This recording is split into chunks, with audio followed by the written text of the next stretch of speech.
countdown আৰম্ভ গুৱাহাটীত Stan slam international squash championship ভাৰতৰ উপৰি 4খন দেশৰ অংশগ্ৰহণ নিশ্চিত সাজু আয়োজক অসম স্কোৱাছ ৰেকেটছ সন্থা অহা 8 নৱেম্বৰৰ পৰা 11 নৱেম্বৰলৈ গুৱাহাটীত অনুষ্ঠিত হ'ব ষ্টান slam international squash championship 2025 Assam squash rackets সন্থাৰ উদ্যোগত গুৱাহাটীস্থিত আৰজি বৰুৱা ক্ৰীড়া প্ৰকল্পৰ স্কোৱাছ কোৰ্টত অনুষ্ঠিত হ'ব এই 5-ষ্টাৰ স্কোৱাছ টুৰ্ণামেণ্ট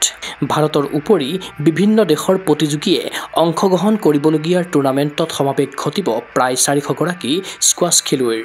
এতিয়ালৈকে ভাৰতৰ উপৰি 4খন দেশৰ খেলুৱৈৰ অংশগ্ৰহণ নিশ্চিত হৈছে এই প্ৰতিযোগিতাৰ বাবে গুৱাহাটীলৈ আহিব USA মালয়েছিয়া ছিংগাপুৰ আৰু শ্ৰীলংকা এতিয়াও বিদেশী ৰাষ্ট্ৰৰ অংশগ্ৰহণৰ সংখ্যা বৃদ্ধি পোৱাৰ আছে সম্ভাৱনা অসমৰ পৰা এতিয়ালৈকে 35 গৰাকী খেলুৱৈয়ে কৰিছে পঞ্জীয়ন ইয়াৰ ভিতৰত আছে 11 অনুৰ্ধ শাখাৰ টপ ৰেংকিং অসমৰ খেলুৱৈ আয়ান কৌশিক ইফালে এই প্ৰতিযোগিতাত 11 অনুৰ্ধ 13 অনুৰ্ধ 15 অনুৰ্ধ 17 অনুৰ্ধ 19 অনুৰ্ধ মেন ওমেন আৰু মাষ্টাৰ্ছ শাখাত খেলুৱৈসকলে ক্ৰীড়াংগনত উজাৰি দিব শ্ৰেষ্ঠত্ব মঙলবাৰে অসম অলিম্পিক সন্থাৰ সভাগৃহত আয়োজিত সংবাদমেলত এই ঘোষণা কৰে ষ্টান স্লেম আন্তঃৰাষ্ট্ৰীয় স্কোৱাছ চেম্পিয়নশ্বিপৰ আয়োজক সমিতিৰ অধ্যক্ষ প্ৰশান্ত প্ৰতিম কাকতীয়াই আপোনালোকক অতি গৌৰৱেৰে জনাব খুজিছোঁ যে অহা 8ৰ পৰা 11 তাৰিখলৈকে ইষ্টাৰ্ণ গ্ৰেণ্ড স্লাম ইণ্টাৰনেশ্যনেল চেম্পিয়নশ্বিপখন অসম স্কোৱাছ ৰেকেট এছ'চিয়েশ্যনে আয়োজন কৰিব খুজিছে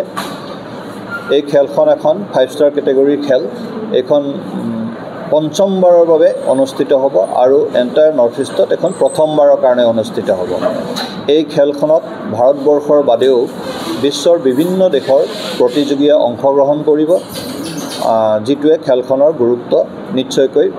বহু পৰিমাণে বৃদ্ধি কৰিছে খেলখনত প্ৰায় 400 ভাৰতৰে নহয় বাহিৰৰো 400 প্লেয়াৰে অংশগ্ৰহণ কৰিব 400 প্লেয়াৰে স্কোৱাছ খেলত অংশগ্ৰহণ কৰাটো এটা আমাৰ নিচিনা ষ্টেটৰ কাৰণে বহুত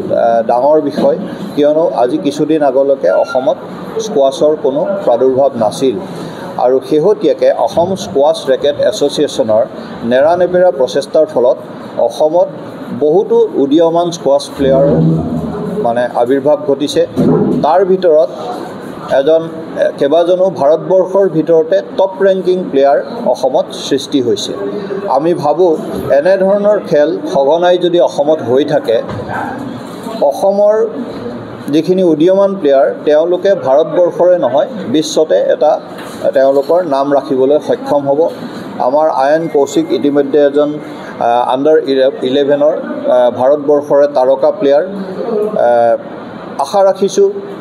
খেলখন খুব সফলতাৰে অনুষ্ঠিত হ'ব আৰু আপোনালোক সকলোৰে সহায় সহযোগিতা আমি অন্তঃকৰণেৰে কামনা কৰিছোঁ এতিয়ালৈকে আমাক প্ৰায় 4খন কাণ্ট্ৰিৰ প্লেয়াৰে অংশগ্ৰহণটো নিশ্চিত কৰিছে USA মালয়েছিয়া ছিংগাপুৰ আৰু শ্ৰীলংকা আমি আশা ৰাখিছোঁ আৰু কেইবাখনো কাণ্ট্ৰিয়ে অহা 7 তাৰিখৰ ৰাতিপুৱালৈকে তেওঁলোকৰ নাম ৰেজিষ্ট্ৰেশ্যন কৰিব উল্লেখ্য যে সংবাদমেলত উদযাপন সমিতিৰ অধ্যক্ষ প্ৰশান্ত প্ৰতিম কাকতীয়াৰ উপৰি উপস্থিত থাকিল অসম স্কোৱাছ ৰেকেটছ সন্থাৰ সভাপতি শিলাদিত্য দেৱ উপসভাপতি অনুপ চৌধাৰী ৰাজীৱ কুমাৰ বৰা অজয় কুমাৰ চাৰফ প্ৰভা দাস্তিদাৰ সম্পাদক ৰাকেশ তিৱাৰী সহকাৰী সম্পাদক ৰাকেশ মিশ্ৰ যুটীয়া সম্পাদক জ্যোতিৰ্ময় দে কোষাধ্যক্ষ ৰাজীৱ গুপ্তা টেকনিকেল ডাইৰেক্টৰ গৌৰৱ সিং আৰু কাৰ্যবাহী সদস্য প্ৰসেনজিৎ সিনহা ইফালে এই অনুষ্ঠানতে টুৰ্ণামেণ্টৰ টি-শ্বাৰ্ট মুকলি কৰে অসম স্কোৱাছ ৰেকেটছ সন্থাৰ সভাপতি শিলাদিত্য দেৱ আৰু প্ৰতিযোগিতাৰ উদযাপন সমিতিৰ অধ্যক্ষ প্ৰশান্ত প্ৰতিম কাকতীয়াই ক্ৰীড়া অনুৰাগীৰ আশা অসমত সাফল্যমণ্ডিত হওক ষ্টান স্লেম ইণ্টাৰনেশ্যনেল চেম্পিয়নশ্বিপ 2025 ঘৰুৱা মাটিত ঘৰুৱা সমৰ্থনত দুৰ্দান্ত প্ৰদৰ্শনেৰে পদক জয়ৰ কৃতিত্ব অৰ্জন কৰক অসমৰ অভিলেখ সংখ্যক স্কোৱাছ খেলুৱৈয়ে চিন্ময় বৰাৰ প্ৰতিবেদন গগো স্পৰ্টছ এনে ফিজিকেল এডুকেশ্যন বিষয়ত ডিগ্ৰী পাঠ্যক্ৰমৰ কাৰণে অসম তথা উত্তৰ পূৰ্বাঞ্চলৰ প্ৰথমখন শিক্ষানুষ্ঠান অভিৰুচি ইনষ্টিটিউট অৱ ফিজিকেল এডুকেশ্যন